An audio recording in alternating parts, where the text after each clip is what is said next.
Φίλες και φίλοι, χαίρετε.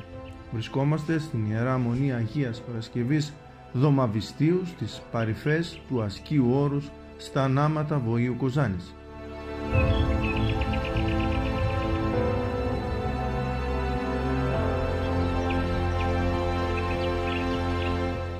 Στα πλαίσια μιας γενικής ταπεινής προσπάθειας να προβάλλουμε όσο είναι δυνατόν και να παρουσιάσουμε στην αγάπη σας το μικρό σήμερα αλλά ιστορικό μοναστήρι, ένα από τα πολλά ιστορικά μοναστήρια στην ευρύτερη περιοχή της Δυτικής Μακεδονίας. Σίγουρα τα πλάνα δεν μπορούν να αποτυπώσουν στο έπακρο την φυσική ομορφιά του χώρου, αλλά θα προσπαθήσουμε στα επόμενα λεπτά να πάρετε μια έστω μικρή γεύση από το φυσικό κάλος που προσφέρει ο αγιασμένος τούτος τόπος εδώ και 700 πλέον χρόνια και που αξίζει βέβαια να επισκεφθεί κάποιος και να προσκυνήσει τη χάρη της Αγίας Παρασκευής.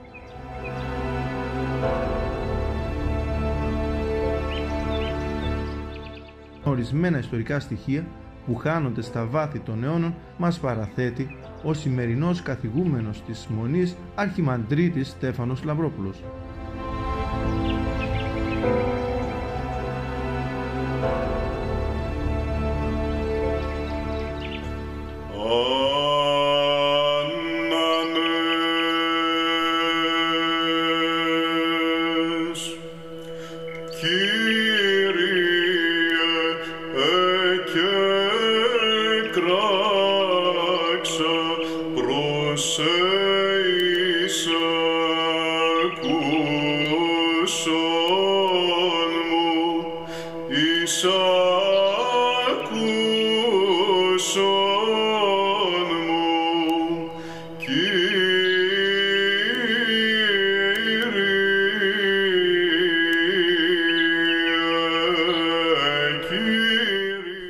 Το ιστορικό μοναστήρι της Αγίας Παρασκευής βρίσκεται σκαρφαλωμένο στους πρόποδες του όρους ασκίου.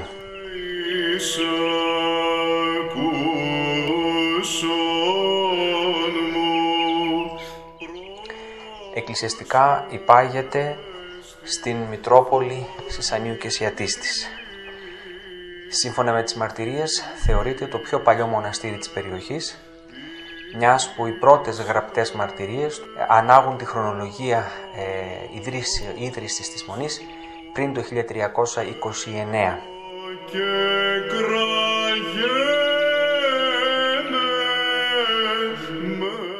Προφορική παράδοση θέλει το μοναστήρι να βρίσκεται στο χωριό Αγία Παρασκευή του νομού Κοζάνης, όπου σήμερα υπάρχουν τα ερείπια μιας παλαιάς πρωτοχριστιανικής, μάλλον ενός παλαιοχριστιανικού ναού.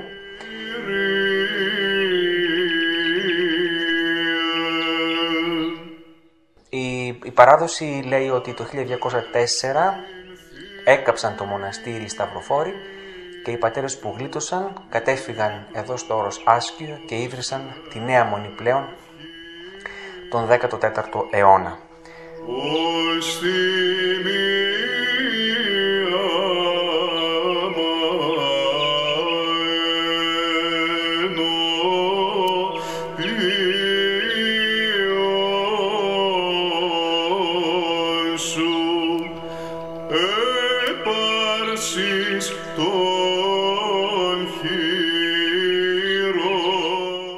Το καθολικό, ο ναός δηλαδή που σώζεται σήμερα, είναι ο δεύτερος ναός και χρονολογείται στις αρχές του 16ου αιώνα.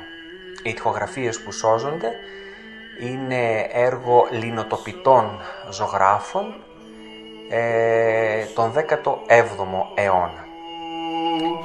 In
μοναστήρι λειτουργούσε άλλοτε με περισσότερους πατέρες, άλλοτε με λιγότερους, μέχρι το 1943. Όταν τα γερμανικά στρατεύματα κατοχής έκαψαν το χωριό Νάματα, έκαψαν και το μοναστήρι, αφού πήραν ό,τι πολύτιμο είχε και μαζί με τα αντικείμενα που εκλάπησαν τότε πήραν και ένα χειρόγραφο Ευαγγέλιο που φυλάσσονταν στη Μονή.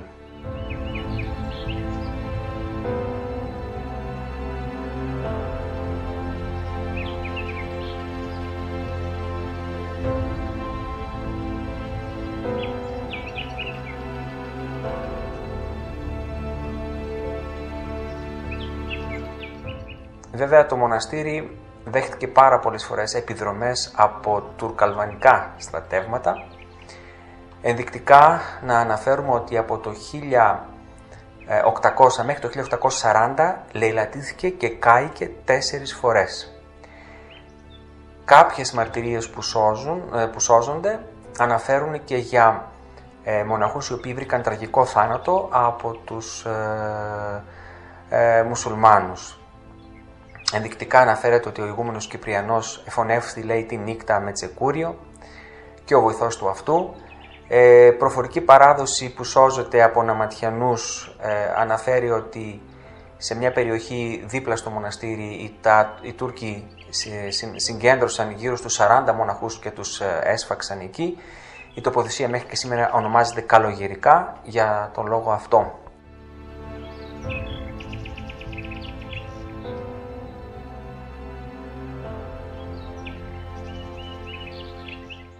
Το Νοέμβρη του 1943 το μοναστήρι καίγεται και από εκεί πέρα μένει εγκατελειμμένο.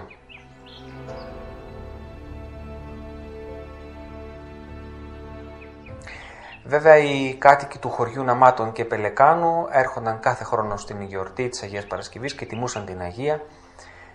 Αναφέρονται ότι ο καθένας από αυτούς έχει να διηγηθεί πάρα πολλά προσωπικά θαύματα και επεμβάσεις της Αγίας, κυρίως όσον αφορά παθήσεις της όρασης.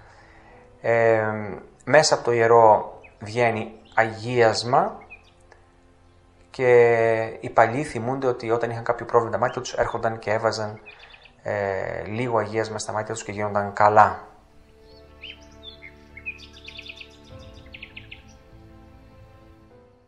Το 2001, μετά από σχετική ευλογία του Μητροπολίτου κ. Αντωνίου και με την οικονομική ενίσχυση ενός Ναματιανού, του Μιχάηλ του Γκάνα, ο οποίος έδωσε κάποια χρήματα τότε στη Μητρόπολη, ξεκίνησαν πάλι οι εργασίες αναστήλωσης και συντήρησης της Ιεράς Μονής. Από τότε και μέχρι σήμερα έχουν γίνει κάποιες προσπάθειες, έχουν γίνει κάποια κτίρια για τη φιλοξενία και τη στέγαση των πατέρων και φυσικά συντηρήθηκε και ο ναός, ο οποίος ήταν σε άσχημη κατάσταση.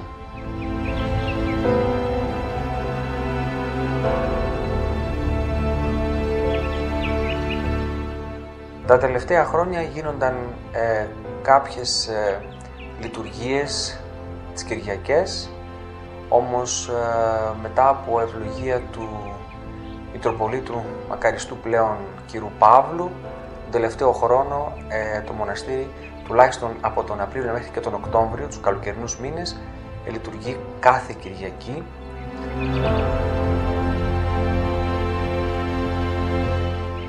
Η πανηγυρίζει στις 26 Ιουλίου κάθε χρόνο, στη μνήμη της Αγίας Παρασκευής. Στην πανήγυρη έρχονται κάτοικοι των χωριών Ναμάτου, Πελεκάνου και Σισανίου.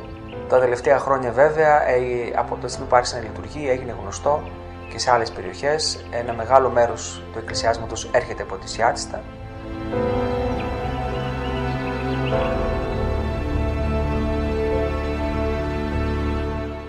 Να αναφέρουμε για την ιστορία ότι στο μοναστήρι η πρόσβαση ήταν πάρα πολύ δύσκολη, δεν υπήρχε δρόμος.